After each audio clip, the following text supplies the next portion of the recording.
we are looking at key policymakers from various disciplines, promoting and adopting agroecology as a strategy for climate change adaptation and mitigation.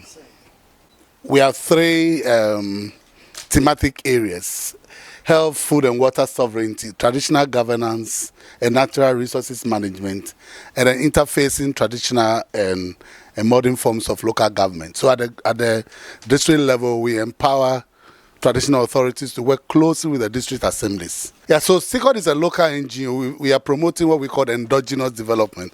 That one I know is familiar with UDS. So development based on our culture, on our worldviews. Development according to us, not according to anybody.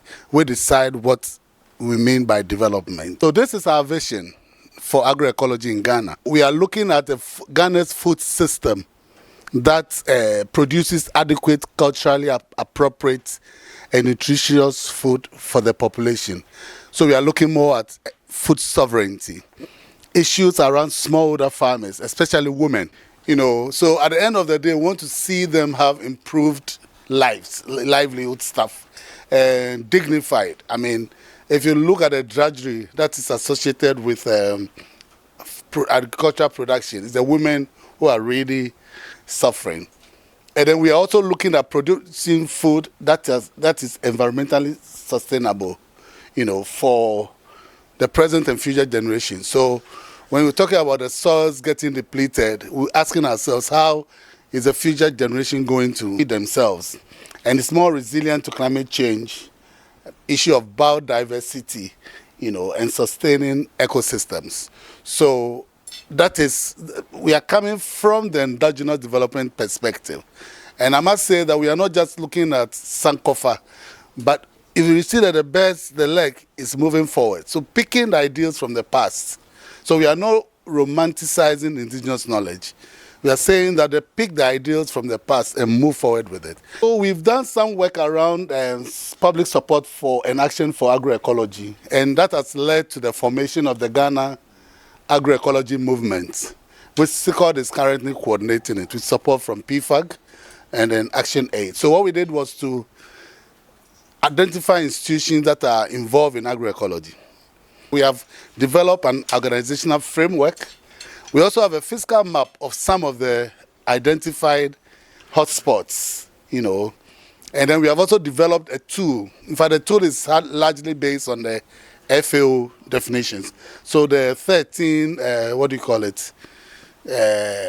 aspects of agroecology are incorporated in a tool. So when you say that you're an agroecology farmer, we want to use that tool to assess your eligibility. Yeah. Together with PFAG and then Food Sovereignty Ghana, we did some demonstrations, That's one way we dealt with them. Go around and then present petitions. This was in the Upper East region, when after the walk, we presented a petition to the regional director of Agri. Another thing we realized was that when we talk about agroecology, we know that Ghana women farmers are more. But then anytime the men are coming, they come alone. They don't come with the women. So we decided to intentionally target the women. So we said, you come for the first day. The second day, we invite your women to come. We don't want any man there. And that has culminated in the women agroecology movement. So the idea is that we want to ensure that the women don't sit in the house and the men go and inform them or tell them what has happened. But they themselves should have their own platform. And I must confess, I'm not trying to praise the women, but I must confess that they were more action-oriented. So they are looking at how do we address soil fertility, how do we address weed control. There was a confusion about agroecology, climate-smart agriculture, and conservation agriculture. So there is some clarity now about the fact that agroecology is different from climate-smart agriculture. We invited farmers to be part of the meeting. And the farmer says that we have to develop a policy that will transcend all governments so that we can protect our food and environment. The politicians should not be allowed to jeopardize our health, safety, and future.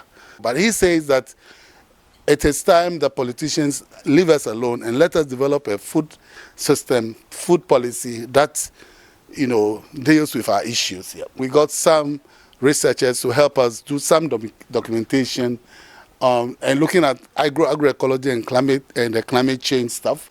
We also decided to also do a study on the availability of organic and agroecology inputs. We've done some work around the nationally determined contributions. Last year they started some review.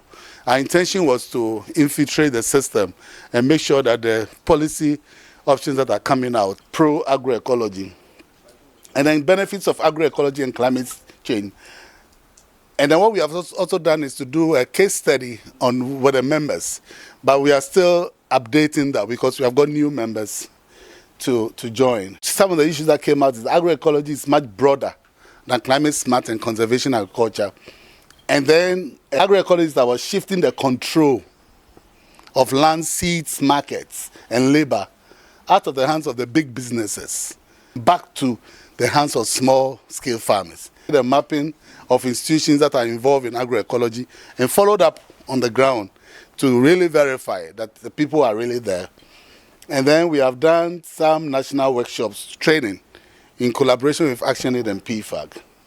All right, so basically our strategy is to deepen understanding of agroecology among the various actors and then identify approaches that guide the integration of agroecology into the national climate legislation and frameworks. So these are some of the activities that we have done together with food sovereignty, Ghana, PFAG, but they still managed to pass the bill. We are trying to make it unpopular. We should provide more public incentives to strengthen the use of agroecology, development of tools. I mean, tractor. How many farmers have their own tractors?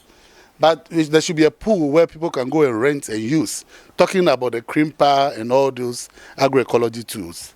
Promote and increase access to on-farm technologies for food preservation and value addition.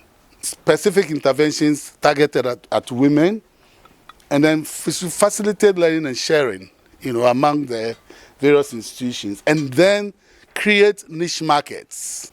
We should go beyond romanticizing seeds, romanticizing our foods, do more, real activities on the ground to promote what we are saying. And I think that we should be very intentional, have a couple of spots that are producing these things and not just be talking about them.